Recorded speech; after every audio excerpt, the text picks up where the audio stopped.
All right, so I'll start. It's already, yeah, it's time. Hi, everyone. Hi, everyone. Daniela will introduce herself, and I would like you guys also to introduce yourselves. And then Daniela can launch into it.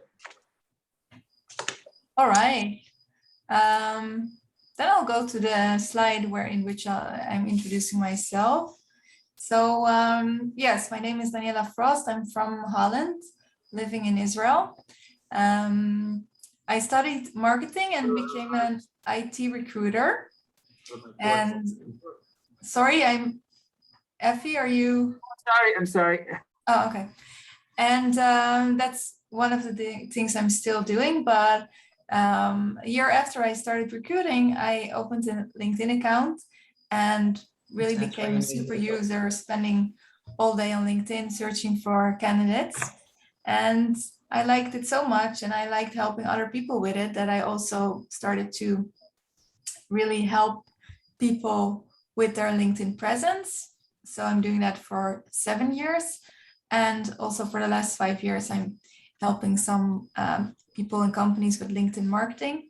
So my focus is LinkedIn, also LinkedIn recruitment. So I also have, so one of the things I help people with is their resumes and of course the LinkedIn profile, but we'll have another session about that, and also looking for a job on LinkedIn.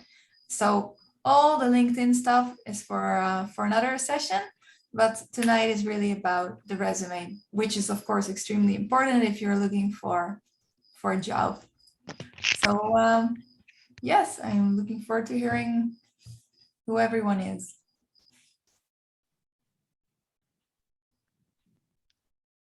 Anyone?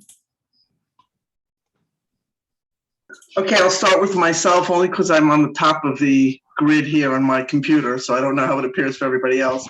My name is Brenda Kolach, and I think I'm the direct opposite of you. I am LinkedIn phobic, so I'm looking very much forward, actually, to moving from that place to a place of feeling comfortable in it and being able to use it for myself. I've spent most of my career in pharmaceutical research, and I'm pivoting to other interests. So that's really where I am right now. All right. Thank you. Nice to meet you. Likewise. Anyone else? Yeah, I'm Pesach Benson. I'm in Jerusalem, originally from Baltimore. My background's in journalism. I've been writing, I don't know, it seems like all my life. And I just want to expand my horizons, like out of journalism, and learn more about PR and Marcom type stuff, and see where it takes me. Great. Nice. All right. Next one. I could go next. So my name is Miriam, and I live in London currently, planning Aliyah in the next few months. I love any type of social media. I'm very interested in it, just generally in any type of algorithms, and everything is just like really rocks my boat. I really, really love it. So I'm very like, but LinkedIn is actually the one that I know the least about. Instagram is like very strong with me, and then Facebook, and then LinkedIn, the last place. But I've been learning about it more and more. So yeah, it's just a lot to learn. Yeah. So you already had a LinkedIn session with Sarah, right? LinkedIn Yeah. marketing. Yeah. All right. Okay. Nice. Nice to meet you. Next. I can go next. My name is Orit. I'm here in Tel Aviv. I am a translator mainly and localizer. I've started working in localization about 18 months ago, and just recently started the technical communication course with the intention of working in that field. I do have a LinkedIn profile. It's not very rich. So we'll work on that later. Yeah. Thank you. I'll go. I'm Felice. I made Aliyah about 3 years ago. from the US, from New York, New Jersey. I do not have a background in marketing or tech writing or anything like that, but I've always loved to write. When I started the course months ago, I was on Khalat, so I was not employed. Now I'm employed very full time, which makes this course a little difficult to get to on time. But I'm also seeing how I can learn some new skills and apply them, and perhaps ultimately look for a new career if that's the direction I choose to go.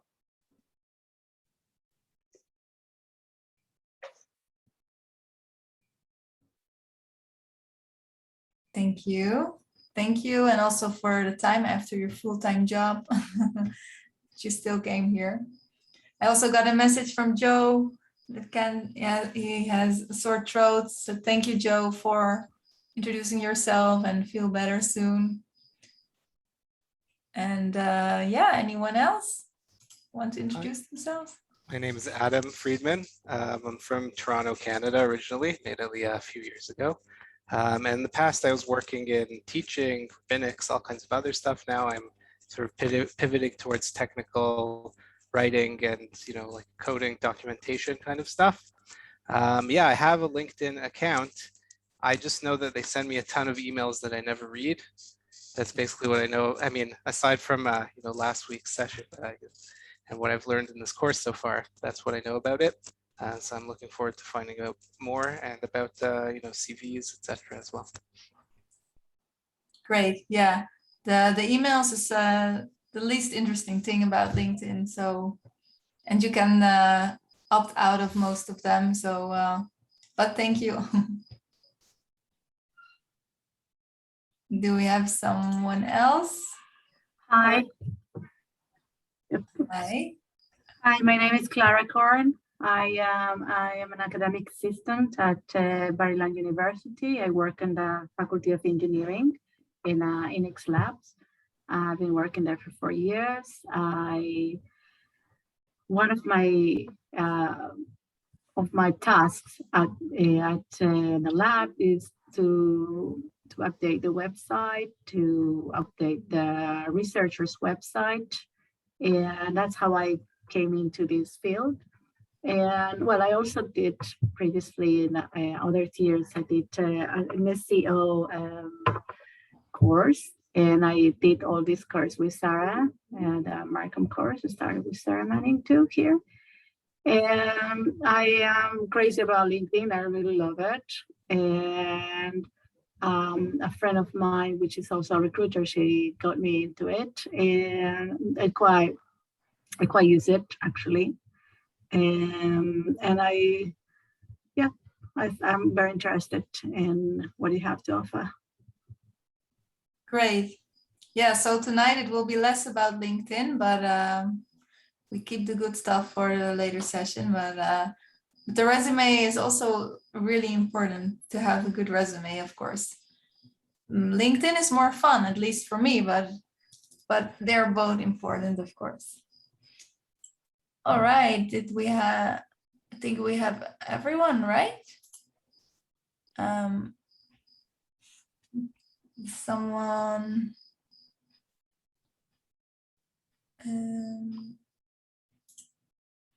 All right. Then we'll start unless someone still wants to introduce themselves. Okay, we'll go ahead and start. So tonight, like I said, we're focusing on the resume. So this is for those of you that are looking for a job now or will look for one after you finished the course. So the resume and the LinkedIn profile, you need them both when you're looking for a job, and there are differences to them.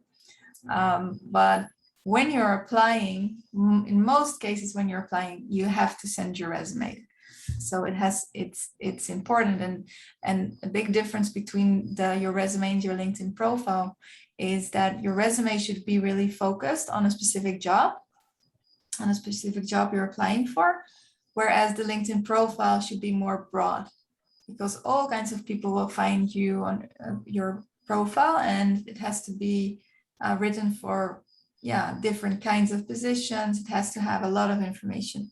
But your CV, one of the most important tips when it comes to your CV, to your resume, is that it's really focused on a specific job, on a specific role. So I introduced myself already, but if you scan this code, if you scan this, you can, you're going directly to my LinkedIn profile. So if you want to connect, then that is an easy way to do it. In any case, I invite you to connect with me on LinkedIn. So just so you know, feel free to do that. All right, so what will we be discussing tonight? First of all, an intro to resume writing. What are do's, what are don'ts? What are the most common resume formats? Then we will go into the different sections and the order of the different sections of your resume. Formatting, which is really important. You have to make your resume scannable for recruiters or for the hiring manager. And for this, you have to use simple formatting, also to beat resume screening software. So meaning when a lot of companies, recruiters, they use software. And if your formatting within your resume isn't simple, then it might mean that not all of your text is readable for this software. So this is important.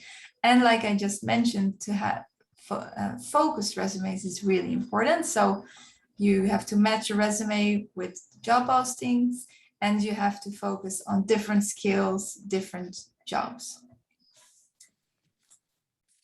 So let's start. Before I start, if you have a question, you can either save it for the end, but I also don't mind it at all if you interrupt me and just ask your question. Maybe let me finish the slide or something, but you can always interrupt me. I don't mind. It's actually, I think it's a nicer way to teach and to learn something. That's my opinion, but you can save it to the end of it as well. All right, so let's start with an intro. First of all, some do's, and those are pretty obvious, I think. So first of all, do tell the truth on your resume. This is, of course, really important to always tell the truth, and to run a spell check. So this is like really basic stuff, but I have to say it. And if you're not a native speaker, so if your resume is in English and you're not a native speaker, or if your resume is in Hebrew and you're not a native speaker, ask someone that is, a friend or a colleague or someone to proofread your resume. Maybe they spot a mistake that you really didn't see yourself. So the do's are really obvious, but let's look at some don'ts. First of all, don't put your photo on your resume. This is something that you have different opinions. Some people put their photo, some people don't put their photo on the resume. But in general, the resume is not the place to put it. And the place you do put your photo is on your LinkedIn profile. There, it's actually really important to have a good photo. One of the reasons not to include your photo is also that companies don't want to reject you and then have any miscommunication about discrimination because of your photo. So it's better just to leave it out. Also, don't include personal information only if you think it will help you. So if it's relevant for the job, then feel free to add your personal information. So let's say your job is somehow related to kids. Yes, then it might be good to say that you have kids. But if it won't help you, then you can feel free to leave it out.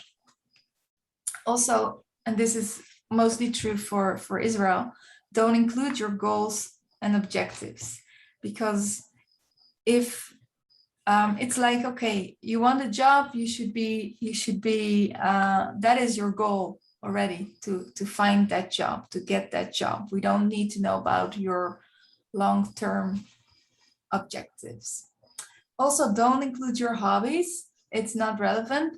Only if you really have a hobby that shows, yes, some of your skills, and those skills, that if they are relevant for the job you're after, then maybe you can include your hobbies. So if it's really something relevant, but otherwise you can just leave them out, your hobbies. So when you create a resume, you, of course, you can go online and find a template, and you will find that there are different resume formats. So you have the reverse chronological that focuses on work experience. So your most recent experience on the top. Then you have the functional resume, the skills-based resume. This is really focused on your skills instead of the work experience with the dates. And you have a combination. So you show your skills, you show your experience, and how those two link together. Here is, this is something that I think this is something I didn't create, but it's really well put. It's really, yeah, you see exactly those three kinds of resumes and who they are ideal for. So you have the chronological resume. It's ideal for candidates seeking a job similar to their previous positions. So not for people that are changing their careers. Also for students and entry-level candidates, a good resume, because they can't focus on the skills too much. The functional resume, so this is where you're focusing more on the skills, is really good for creative jobs. And also for people that have a lot of experience and might be overqualified. This is also a good way to focus on the skills instead of the experience. The combination is really good for, like, if you are changing careers, then this is really good. Or if you have gaps in your work experience, and if you are a really experienced, you are a really experienced candidate, but now you really want to focus on a specific position. So in general, the one that is most used is the first one, the chronological resume. So in this resume, you will focus on your experience instead of your skills. There are lots of places where you can find templates, but for instance, if you're using Word, you just go to templates and then resumes and pick one out. But always keep in mind that the templates are not, they're not following all the tips that I'm giving you tonight, because they're in different countries, different opinions. So even if you pick a template, make sure that you're making the right decisions within that template, within your resume. Okay, so let's look a little bit, let's go into the reverse chronological resume a little bit deeper. Here, so now we'll discuss the sections within your resume and also the order of them. So I want to see if you paid attention. Here you see 6 sections within a resume. Which of, yeah, what is off here? What is wrong here? At least for, yeah, what? Hobbies. Remove interests and hobbies. Yes, interests and hobbies. So when do you include your interests and your hobbies? When they're relevant to the job that you're looking for. Yes, all right, great. Okay, so this is the order. You would start with a resume header with your contact information. Then you'll write a small summary. Then you go into your work experience, your education. Okay, because a lot of us are in Israel Army service, but I won't go into that. Then skills, and then your additional information. So I will go over these these points right now, but this is the order. Okay, so we start with the resume header. Here you have to put your name, your job title. So that will mean the job title you're applying for, or at least something that's related, contact information, and personal information, only if it will help you. So for contact information, if you include, I just want to go back. Yeah. So name and job title is, like I said, your name, of course, the same. Your job title can be different if you have different resume versions. So the contact information and personal information, I'll go into that a little bit deeper. So your address, unless you're applying for jobs that are far away. So if you're applying for a job in Tel Aviv and you live in Tel Aviv, then it's great to put Tel Aviv. But if you're applying for a job in Jerusalem and you live in Haifa, then it might be better to leave it out. And they can't ask you about it. Again, it's different for different countries, but in Israel, they can't ask you, like, where do you live? So if you're not putting it on your resume, then they have to guess. Phone, of course, your mobile number, your email address, but make sure it's a professional email address. What I mean by professional is not that it has to be like a professional domain name, but I mean that if you're using Gmail, for instance, that it's your first name and your last name @gmail.com instead of teddybear123@gmail.com. So make it professional.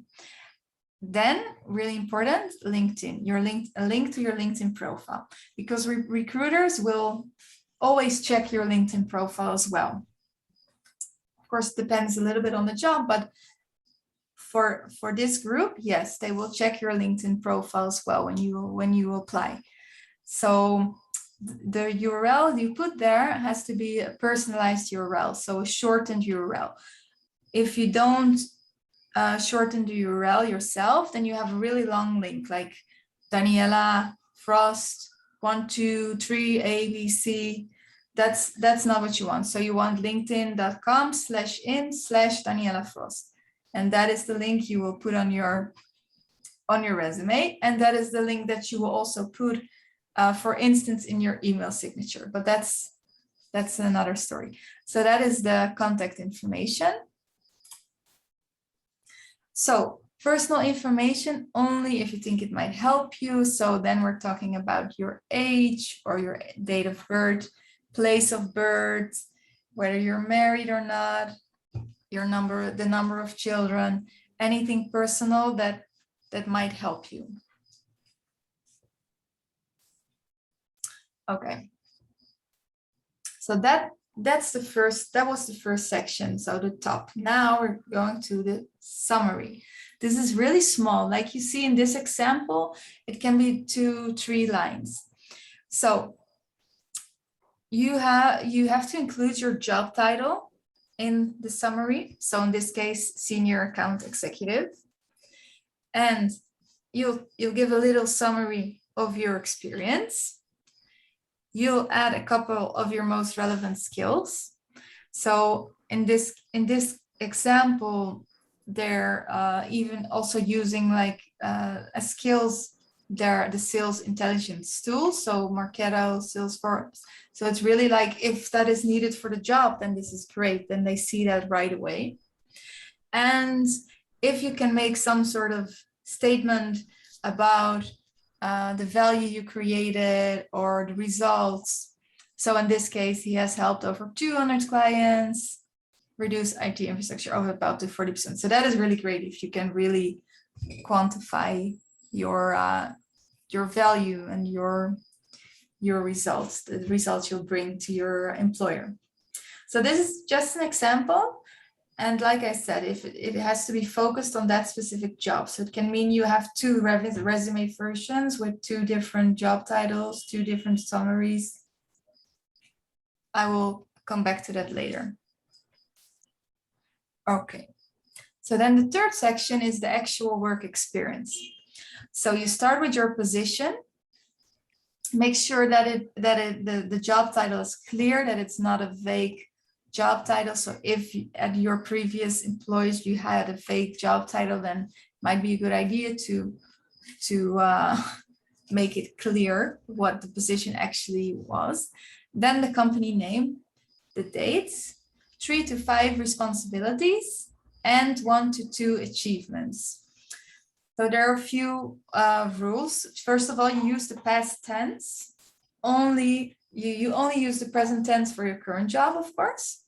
So current job, present tense, all previous jobs, past tense.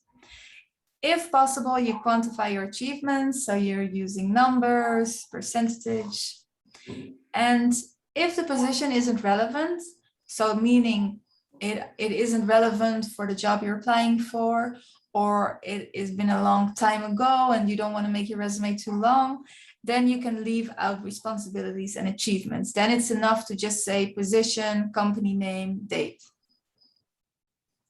Okay, so this is what the template would look like then. Position, company name, date, from when to when, responsibility 1 to 5, key achievements 1 and 2. This is an example I wrote by at my last job before I became independent. So it's a long time ago, but so job title, company name, date, 4 responsibilities, and then 3 achievements. So you can make it shorter, and the longer it is ago, I would get rid of all of this, for instance. But this is really, really clear for someone to see, okay, the bullet points make it really readable and really scannable, and achievements, maybe some people are only interested in the achievements, maybe some people are not interested in the achievements, but only want to see what I actually did there. So this is like a good example. The next section is the education. So you start with your highest degree at the top, and so which degree, what did you study, then where your university, and which year did you graduate, and then you follow up with with other degrees and diplomas. Also, depending on how many things you did, you can add information for the most relevant education and leave out information for the education that is less relevant or a really long time ago. You also include in this section, do you also include courses or just university degrees or college degrees or stuff like that? Yeah, so courses is usually a separate section. So education is usually really your degree. So where did you study? And courses are really good to add, but it would be in another section that you can call courses. Okay, so if you went to the army, then this is the place to put it. You would do that below education. Then skills. Skills, it should be a short section with bullet points. So what I mean by short is like 10 skills. If someone has a list of 20 skills or 30 skills, nobody will go through that. So you have 2 types of skills. You have hard skills and soft skills. So ideally you have both types of skills on your resume. So the hard skills is what you can do. Skills that you learn, skills that are related to a specific job. So in the example of the senior account executive, hard skills are, for instance, the sales intelligence tools, like you mentioned here. Those are something that you learned on the job. It's not something that you were born with or that tell us anything about your character. But you have soft skills as well. That's how you do it. So they aren't associated with a particular job or industry. They are really within you. So you want both of them. So you can do 5, 5. But if you have 6, 4 or 4, 6, it's okay. But in general, it's nice to have up to 10. So LinkedIn tells us every year, they research every year what are the most wanted skills. And from 2021, they don't have this yet. So we have to go with last year. But it's already adapted also to Corona and everything, because adaptability, that is really something, for instance, that in this these days that's extremely important. So these were the top 5 soft skills: creativity, persuasion, collaboration, adaptability, emotional intelligence. So of course I won't say, okay, put these 5 on your resume, but look at them and see, like, yeah, which are my soft skills, and if they ask you about it in an interview, you told me you have one of your skills is creativity. How can you tell me a little bit more about that? And then of course you have to have an answer. So think about that. And the hard skills, yeah, those are really, you have to really investigate, like what this is something, it's less it's less research from your end. It's more about, okay, what did you learn on the job, and then add them to your resume. And also look, sometimes you have a certain skill, it can be a soft skill or a hard skill, but you're not really aware that you could mention it on your resume. But you will look at job openings and then you will see, for instance, some of the hard skills they're asking for, and you know, okay, this is me, I know that, so why not add it as a hard skill on your resume? So that is really really important to add those. So then you have the additional information. So additional information can be languages, can be computer knowledge, and can be relevant courses like you asked, certificates. Those are all additional sections that you can add. If you add languages, then it's really good to add fluency levels. So English, native. There are different ways to write down the fluency levels. So pick one way. I mean, for instance, on LinkedIn, you have a way of for the languages, what to say what is your level. So either use their way or another way, but make it clear that if it's really, that they really know your level of that language.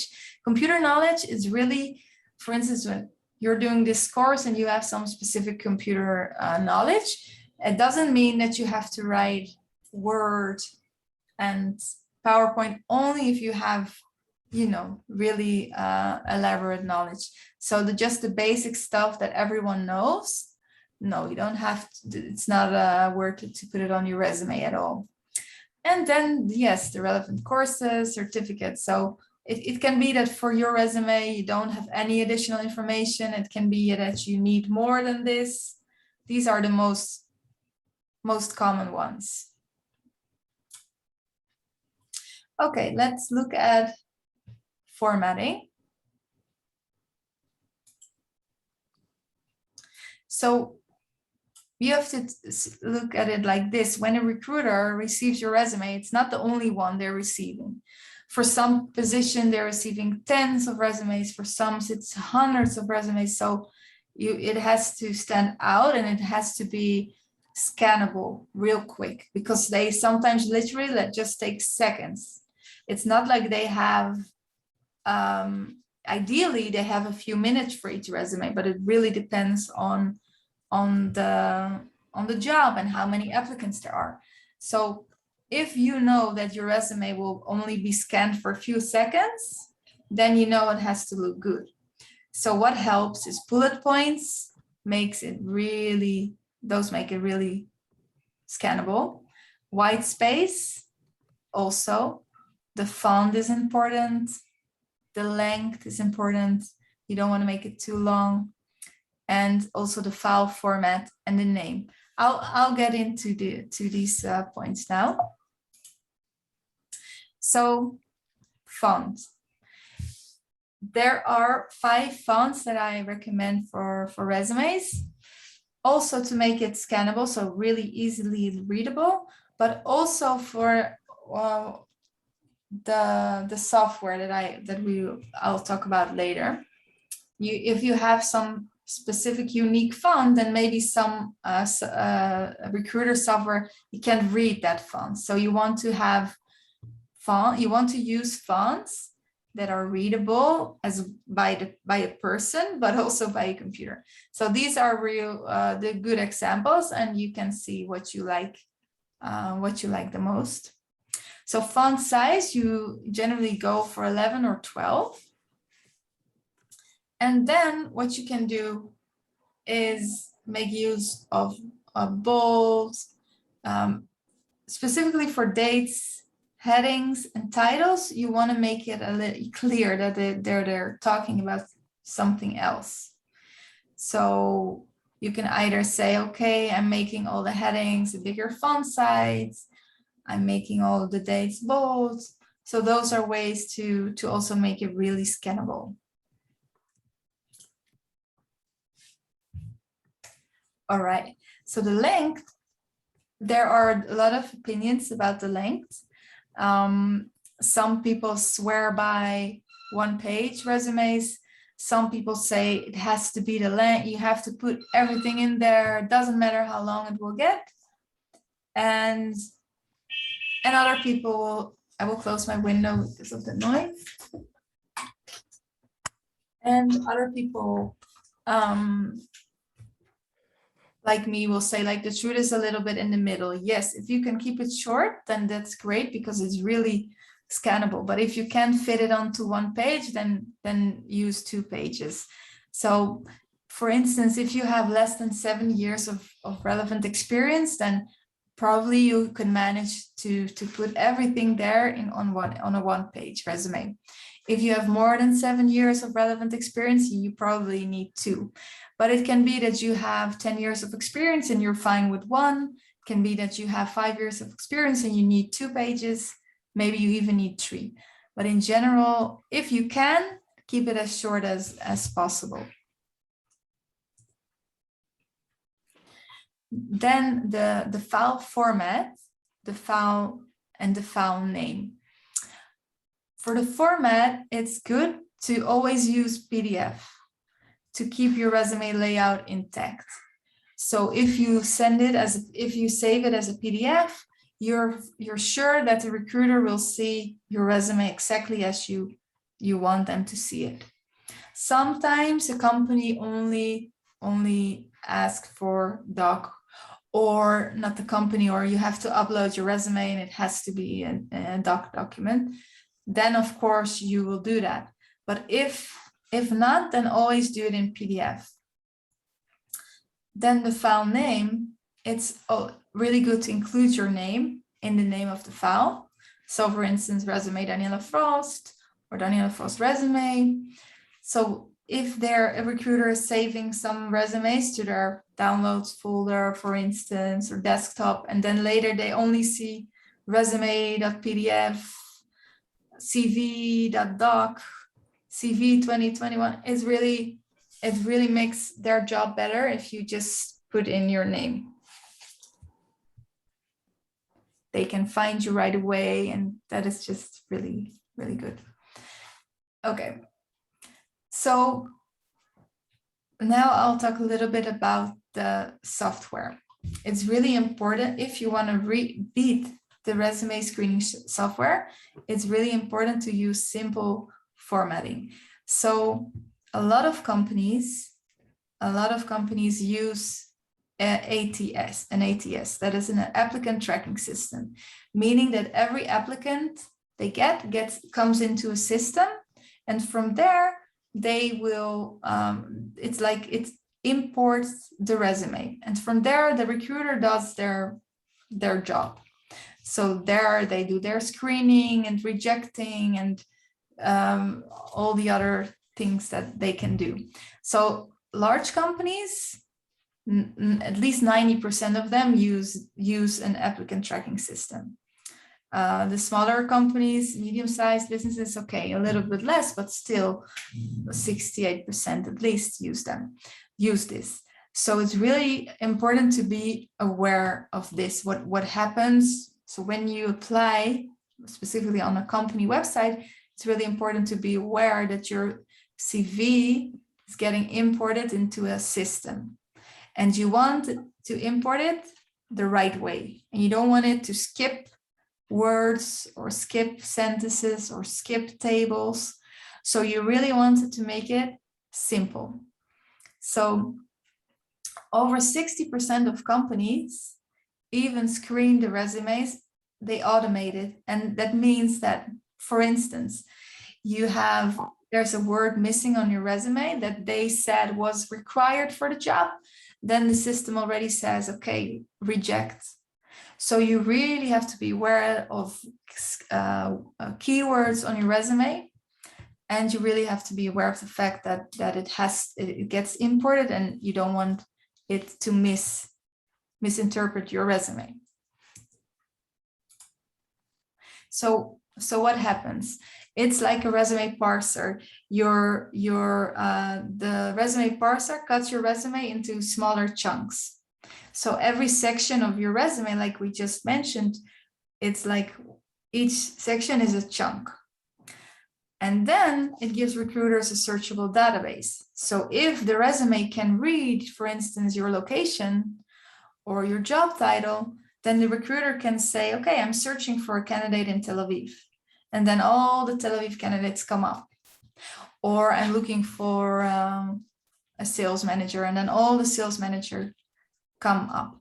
But if you didn't organize your resume the right way, or if it's too complicated, then it means that the chunks that the resume parser, the way the resume parser cut your resume doesn't make sense. So for instance, where you had to put your name, the resume parser, the system says like Tel Aviv is your first name. This is really a stupid example, but something is off. It doesn't work the way it should. So you want to pass the scan. You want to make sure that you're doing everything and that all the sections are in the right place and that all the data is in the right place in their system. So here are a few don'ts. So don't show your job titles after the dates. So meaning do show your job titles before the date. So you start with the job title and then the date.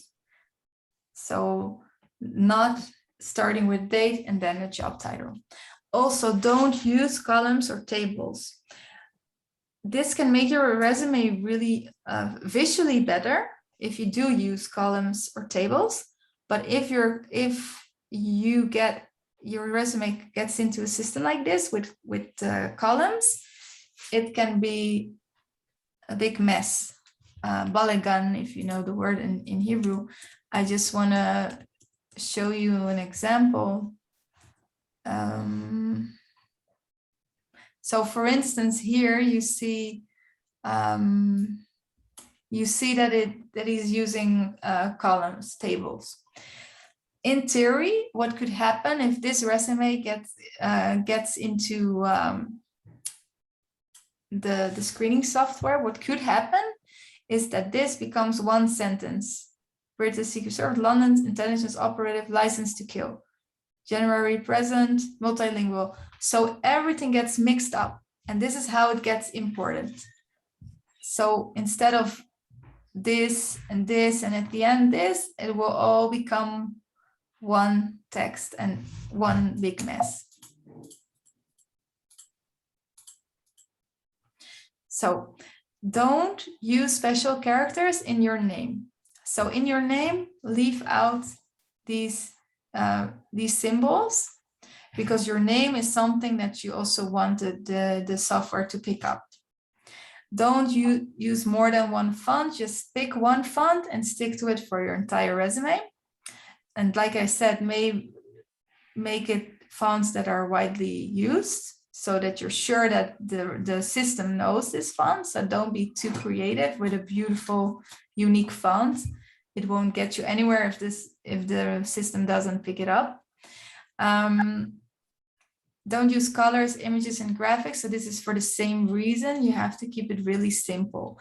But if you have things to show, images, graphics, then LinkedIn is a great place to put it. So for each work experience on LinkedIn, you can add media. So that is a great place to put it. And don't use abbreviated words. So maybe also, again, think about the system and think about the recruiter. And this is just a way to, these are the rules to follow if you want to make it work. But of course, there's also some things that are good to do. So first of all, include your contact details at the top. So if you do include your location or your postal code, then at the top is the place to do that. If you have a professional title, first skip a line after your name. So don't do it at once, because then it can pick up your name with the professional title as your name. So as your last name, for instance. Use common fonts, like I said, save the file in PDF format. Also, a good way to test is to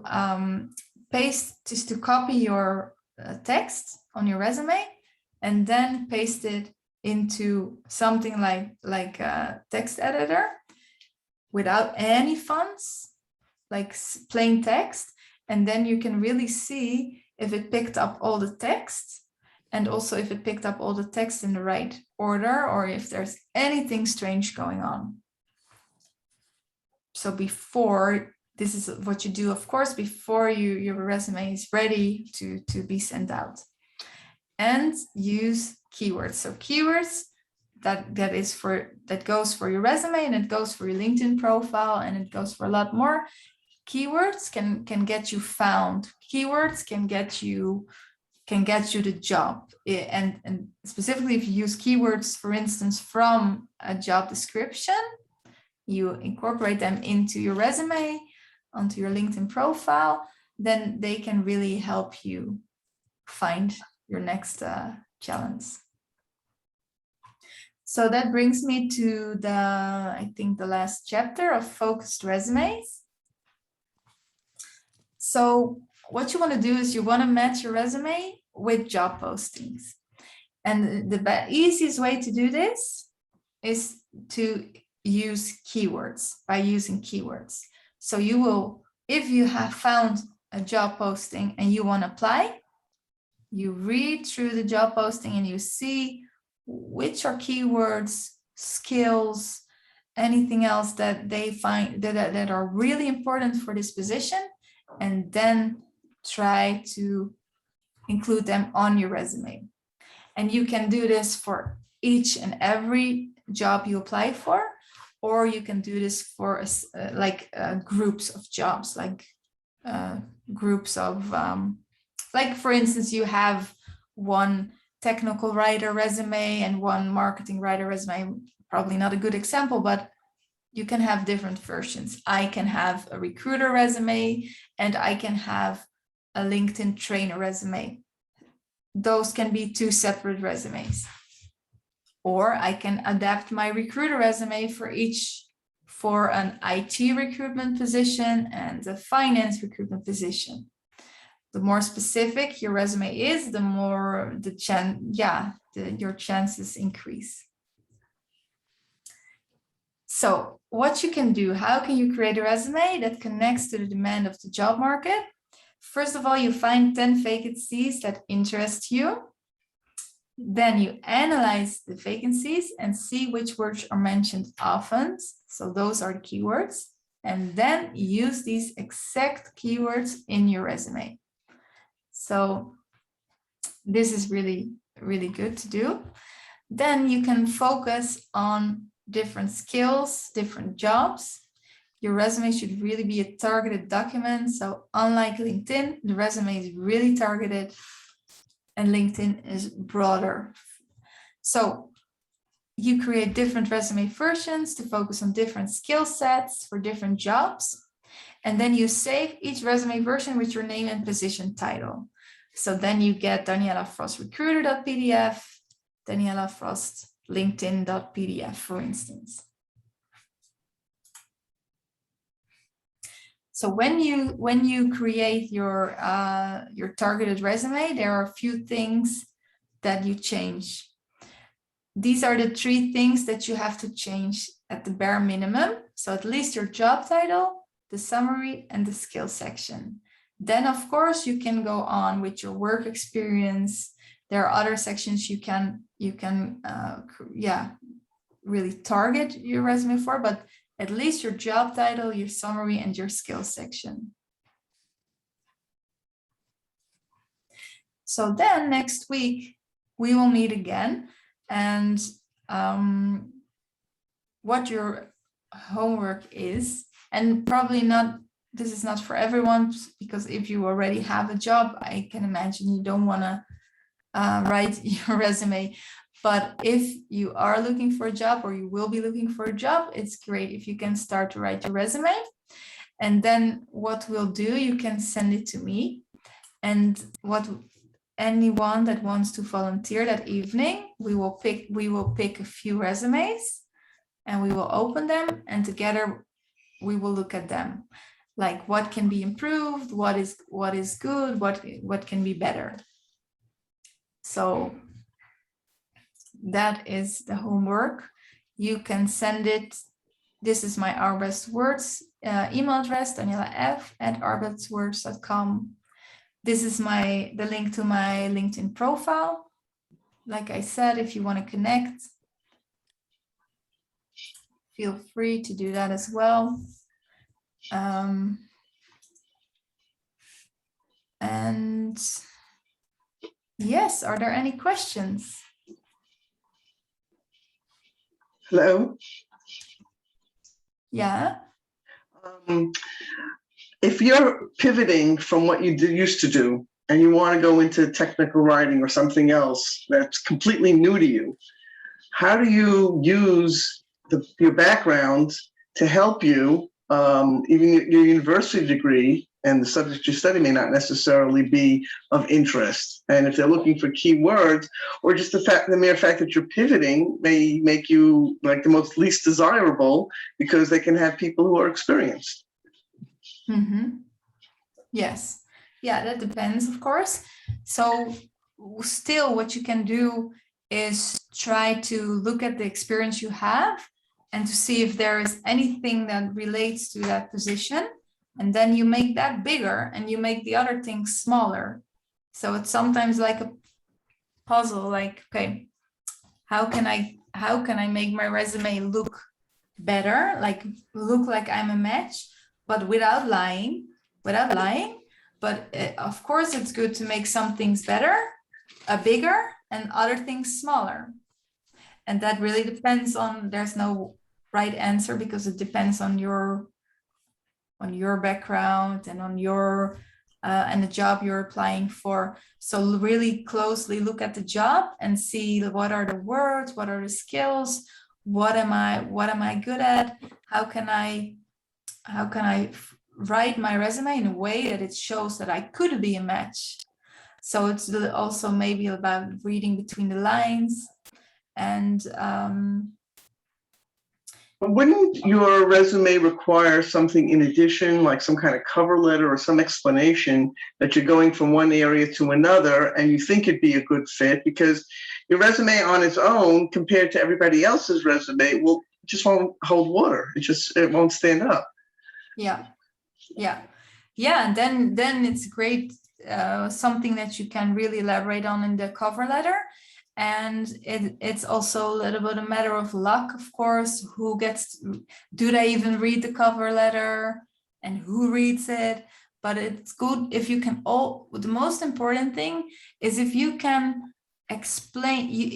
If you can explain why you want to pivot that way, like that. It's not like, okay, she's without, this is like what some recruiters might think, oh, he or she's without a job and now he's applying for this position just because he needs a job. No, really make them believe that you really want that specific job. And why do you want that job? Why do you want to go into that field? They have to believe that that is your like a choice, a choice that you're making, a conscious decision, instead of, okay, I'm without a job, I'm applying for anything. Because as a recruiter, you get a lot of applicants that are really doesn't make sense whatsoever. So, but if you see that someone took the time to adapt their resume a little bit, or to write a cover letter to explain it, and they're really enthusiastic, really motivated, then you get a chance. Yeah. Well, my other question would be, would you put something like that in your summary statement? Like, with my background in A and B and C, I believe I can use these skills to whatever, and you state it right up front so that, it's clear where you're coming from. Or is that like an automatic no-no? You can incorporate it into your summary. I wouldn't say like, I believe that I can do that. I can really say with my A skills and passion for B, really looking to do C, like really, they just have to believe that is something that you want to do, and that it makes sense. It's not something you're saying, it's something you're actually working for. And doing a course, for instance, already shows that you're serious about something. If someone wants to make someone wants to have a career change, but doesn't do a course or anything, then it's like, okay, like how, show me that you want to make that career change. But for instance, if amongst you there are people that are making career changes, but you are showing that you're serious about that by doing this course. So that is something you have to use, of course, in your resume. Question. About model applicant tracking system. For example, if I divide my sheets in like two halves, right? It's like you write here your education and then the skills. That's good? No. So better to have it really simple, just text above the other and not next to each other. Right. Just to be sure. Right. Just to be sure. And to make like chunks, like paragraphs. Just. Yeah. And the way to make it clear is like for every header, you make it a little bigger, the text, or you make it bold. Then it has to be scannable, of course. You have to look at it like it has to look good for the recruiter, for the human eye, and it has to look good for the computer as well. Is it good to underline like the titles? It's better to go for bold and bigger font size. Yeah. I have a question. You presented three types of structures for the resume. Can you maybe send out an example of the other two, because you mainly elaborated on the first one? Yeah. So first of all, this presentation will be available for you. And second of all, for every format you can find on Google. I don't offer my own template. Like I didn't create a template for people to use. I do help people with their resumes, but I didn't create a template myself. But if you look at it, if it's more about the order. Like here you see on each of them, you see they start with contact information. Then in all of them, they look alike, but it's mostly the order that is different and the length of each section. So you have to look at what is, like in your case, where do you find yourself? On the chronological resume, you think, or the functional, or a combination? I think it may be a combination. Okay, so for instance, in the combination resume, you're using the same sections as we all discussed already, but the only difference is that in this example, you're not seeing the summary or objective, but the sections in themselves are the same. But it's just the order that is a little bit different, because you really start with your skills. Yeah. But then it is the same thing goes for that section. You can offer, you can go for 10 skills that you focus on, or you do a little bit more. But for every resume format, you have templates all over the internet, and also in places like Word or Google Docs. Yeah. Thanks.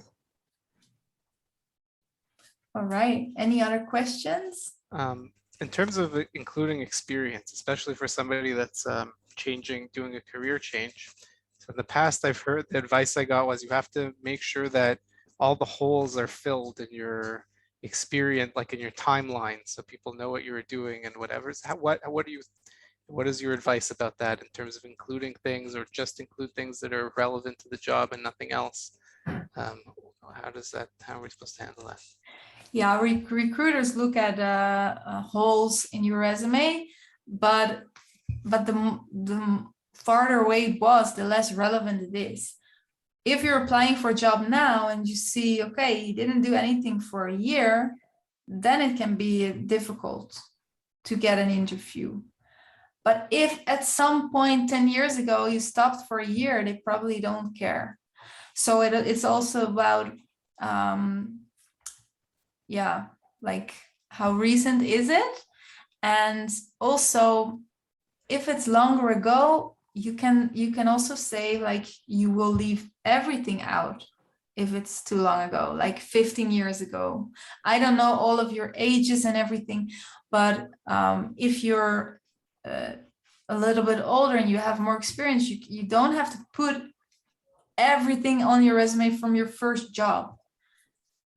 15, 20, 30 years, you don't need to put, you can say, okay, I leave it out, just the last 10 years, just the last 15 years. And also the specific, the dates, for instance, if it's more recent, you're using months. But about 10 years ago, we don't care if you started in January or if you started in May, like it's not. So the more recent it is, the more, the more specific it should be. The older it is, the more you can leave out. I don't know if it answers your question. Yeah, I think so. Okay, good. Yeah, I have a question. Because I had asked this like a long time ago, like on a Facebook page or something, but you were just talking about gaps in timing on the resume. So what about like during Corona, for people who have had a gap of a year and a half, I was on Halat for over a year, and ultimately I found another job 4 days before my old job called me back. But would you, if you're on Halat, let's say technically you're not fired or you're not without a job, do you keep that length of time on your resume, or do you make it a gap and explain it away as Corona? How would you handle that type of gap? Like you're still on the payroll of the company, right? No, I was not on a payroll of the company. Okay, so they will just send you back when they're ready. Right, essentially. They want you back when they have the work again and money again. Yeah. So I think for in this case, it's a little bit more common already that this happens. I think it's always good to show what it is that you did. Like, is there something else that you did? For instance, now, like you're doing this course and everything, this is really something that is an investment of time, money, energy. So it really shows that you're not sitting still. So what if you didn't do something, it's always good to show what you did do. Can be, but of course, Corona is a little bit difficult because there was less that you could do. So I think it's a little bit a hard question, because like as a person, I am for the truth. As a recruiter, I know that yes, people get rejected because they don't have recent experience. So it's like, what is the right answer here? It's about finding a balance between the truth and also between, not ruining your own chances. It's a little bit complicated, yeah. But it depends on the job as well. But there are recruiters there are companies that say, no recent experience, no, I won't look at the rest of this resume. That is the truth. That is the reality. And it's not always nice, but it is the reality, yeah. But in any case, you want the resume to be, you want to get invited for an interview. So the resume, you want really to be like your entry ticket to an interview. And then in the interview, you can explain everything, you can elaborate, and they will see you and you can show them what you have. But on a resume, you don't want to get rejected too soon because you said that you didn't work for the last year. So I would be a little bit less, again, not lying, but a little bit less clear on that on your resume about that. Let them ask you in the interview, and then you can be honest, and then you can, but then at least you had a chance to talk to them. Right, but the issue I think is more the dates, like not so much the experience, it's more the date. So if you stopped working, let's say in April 2020, and technically you weren't fired, they were holding your position until they could bring you back, but they weren't paying you. And let's say a year later, I don't know, April 2021, you started working. Would you make the dates where it stops April 2020 and then picks up again 2021, or would you just extend the date until the next job began? Mm-hmm. Would you show the gap of time? Yeah. Can you avoid? I do think that this is a really personal decision, because what the smart thing would be to leave, to do the date,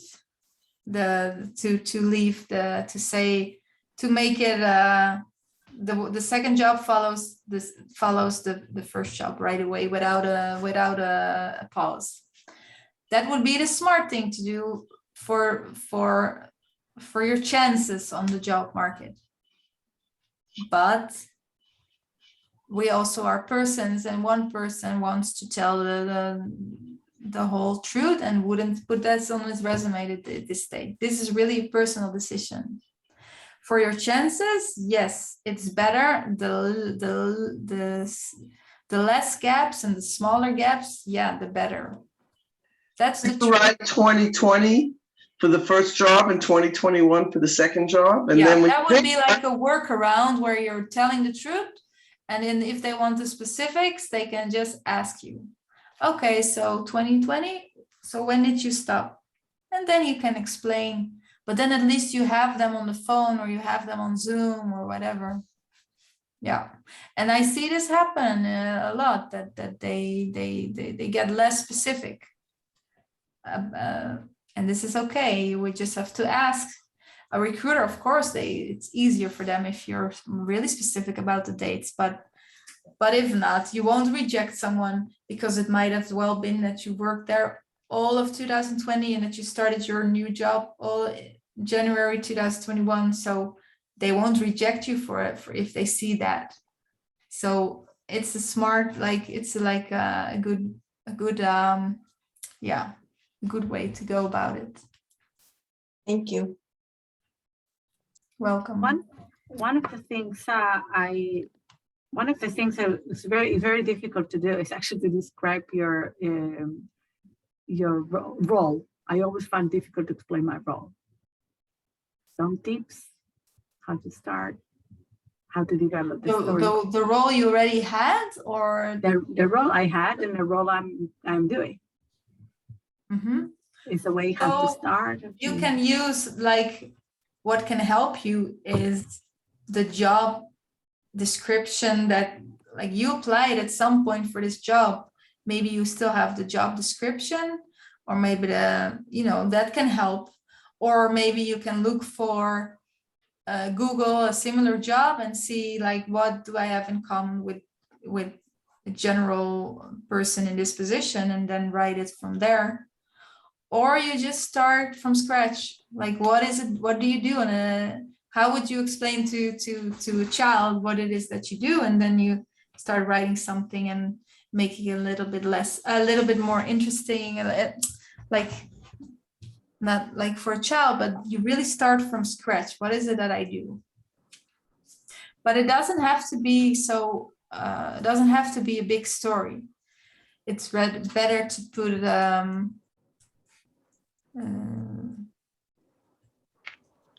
Like this, for responsibilities. Like, what are your main responsibilities at the job? What is it that you do there?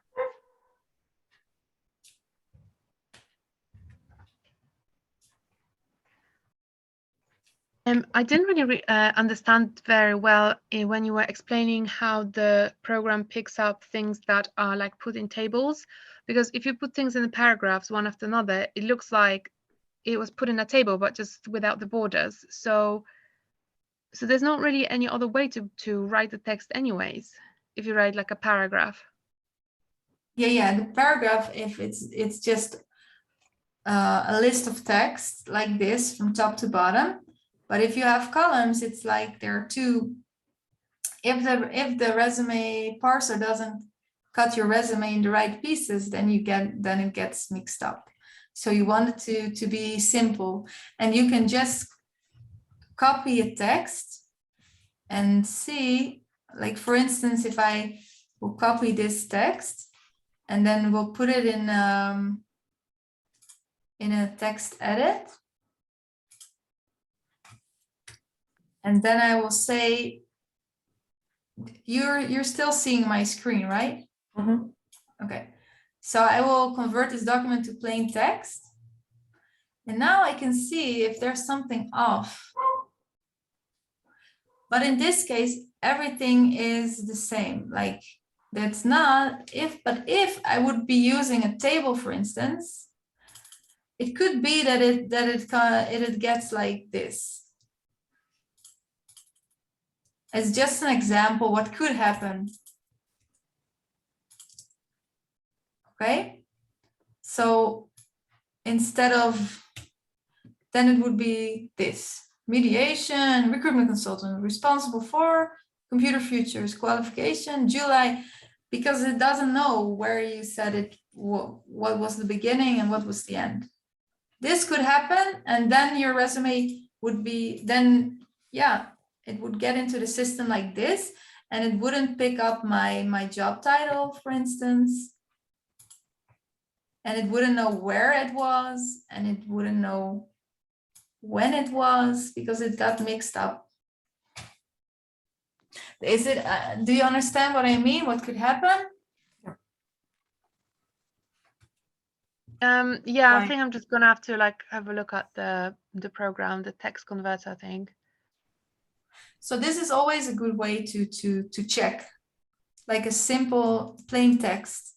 Then sometimes you see, if you do this, you see all things happen. You can see, for instance, suddenly you see that this is a full stop, for instance, or you would suddenly see a question mark. I don't know. There are a lot of things that can happen. So you want to just to see it as plain text.